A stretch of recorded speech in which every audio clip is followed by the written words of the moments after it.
Hello out there, I'm the oldest nerd. We have a classic series to review, Farscape.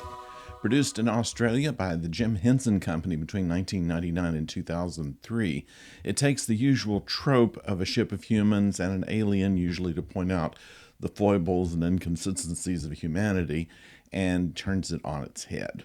Now, we have one human on a ship of aliens pointing out their foibles.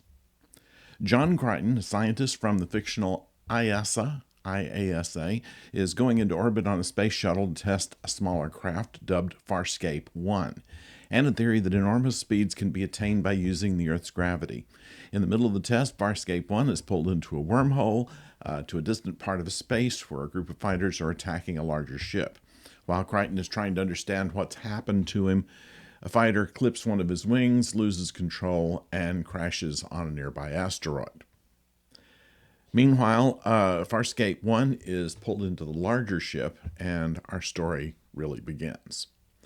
The fighters were from the Peacekeepers. The Peacekeepers are a galactic police force that is commanded locally by Captain Crace.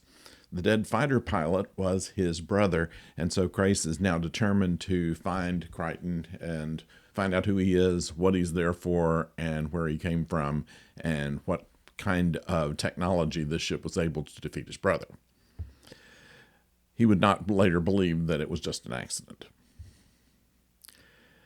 The larger ship is Moya, a living ship called a Leviathan, which is being used as a prison transport by the Peacekeepers. The convicts on board manage to free themselves and are taking command of Moya as Crichton comes aboard. We have a Hynerian, Rigel the 16th, former dominar of over 600 billion subjects, deposed by his cousin and imprisoned. We also have Ka Dargo. Dargo is a young Luxan warrior who is incarcerated because he killed his commanding officer in battle.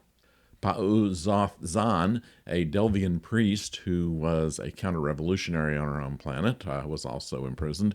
And finally, Erin's son. She was one of the peacekeepers that was accompanying the Leviathan and got caught up when Moya made her escape. Moya has a symbiotic pilot who can communicate with Moya and also the crew, and is just called Pilot. Pilot is a Muppet who looks like a living mushroom, voiced by the same actor who plays Captain Crace, interestingly. The thing I like about this show is that everybody hates each other on it.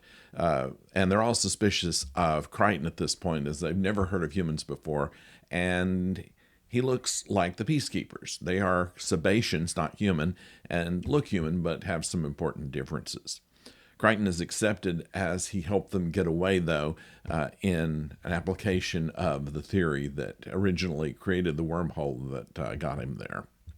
All the others have useful skills as well. Zan is a blue-skinned, bald woman.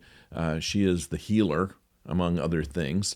Rigel, who is played by another Muppet, a bad cross, I would say, between Kermit the Frog and Yoda, but with a bad attitude. He's the chief negotiator of the group and useful whenever they're needing supplies and such. Dargo looks like a cross between a Klingon and an octopus. He's the defender, basically. And Erin herself has information on the Peacekeepers and Crace that is why she's useful, and the reason that she's willing to cooperate is that she's been basically thrown out of the Peacekeeper Corps and has the sentence of death on her. So this episode's only to introduce you to the main characters and show you what they can do. We also see their diverse personalities and why they work together as a crew. The writing is sharp and smart. You can already see the chemistry between Crichton and Erin and between the other characters. And you can see also that it's as far from Star Trek and Star Wars as you can get. So I hope you'll join me as we rewatch this most entertaining series, and we'll have that on every Tuesday.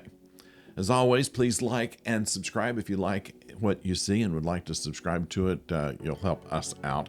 And Thursday, Professor O is back with another Talking About Movies. This week, we're going to talk about two of Roger Corman's best movies, Battle Beyond the Stars and Galaxy of Terror. So, until then, don't go far.